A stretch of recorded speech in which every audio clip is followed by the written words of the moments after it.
back to my channel. I'm Megan. So today I'm gonna talk about, but I tell you what, let me explain how this video idea came up. At first, I planned to talk about my daily routine as part of Culture Talk Part 3. But honestly, I've been feeling outside of my tasks these days, and I don't want to lie about my routine.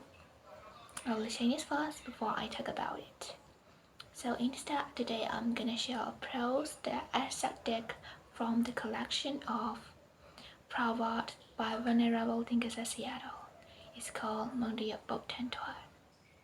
So now, people who read this story will say Mondio is so naive. He has a stupid and reflective mind. But I don't see him that way. I'll tell you my own view of the story. So let's get started. Mondio and his wife Htot live in B Township. One day when Htot hears the news that the price of leaves is good in Yangon, she tells her husband to go and sell stuff. Mondio grumbles, "You make it sound easy, but I never ever go to Yangon.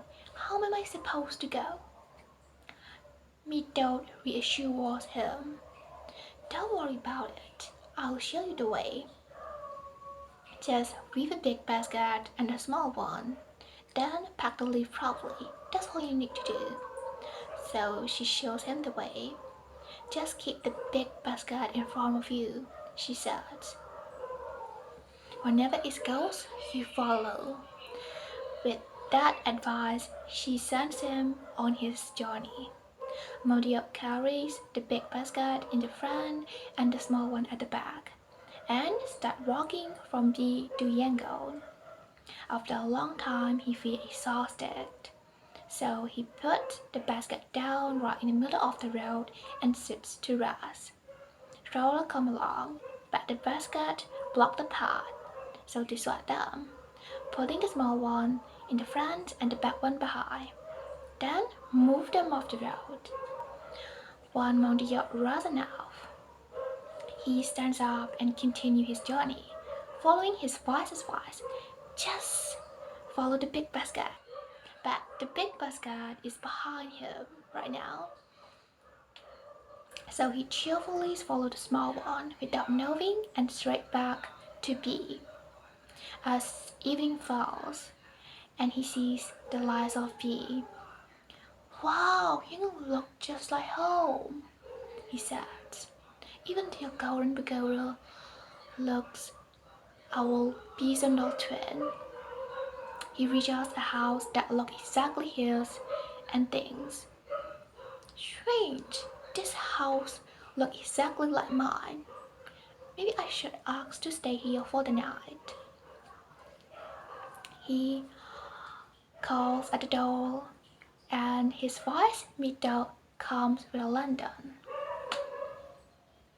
He looks at her and thinks, "This woman looks exactly like my wife." So he asks, "Do you have a sister in P?" Htot, who immediately recognized her foolish husband, play low. "I've no sister there. Why do you ask?" "Because you look exactly like my wife," he exclaimed. At this, Htot yanks his top neck and skirt.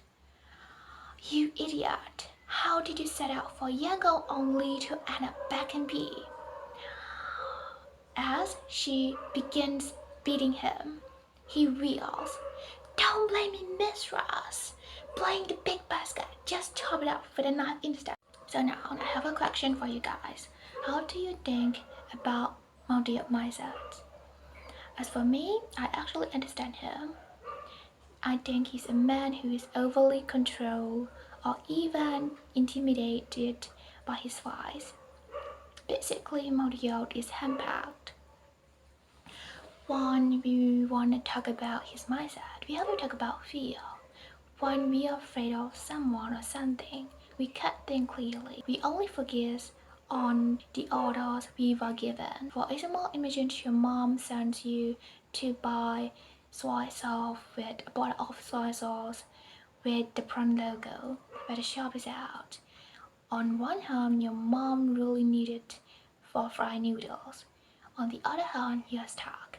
If you buy a different brand, will she scold you? Or if you won't buy anything, if you don't buy anything, will she call you useless? You can't decide because of fear. Finally, you come back to ask her, only to find her waiting with bun noodles in one hand and a stick in the other. That's fear, and in that state, you can't think clearly. Now, me personally, I don't like to live that way. I don't always ask my mom or others what to do. I decide based on what I think is right. If people aren't satisfied, I'll face the consequence. At least I acted with my own judgment. So in my view, Tayoke didn't just lack intelligence, he lacked freedom from fear. His voice controlled his entire life, and he just followed orders blindly. That's why everything ended up the way it did. In life, when fear controls us, we lose the ability to think, to question, and to choose. And this is the lessons that I got from this prose.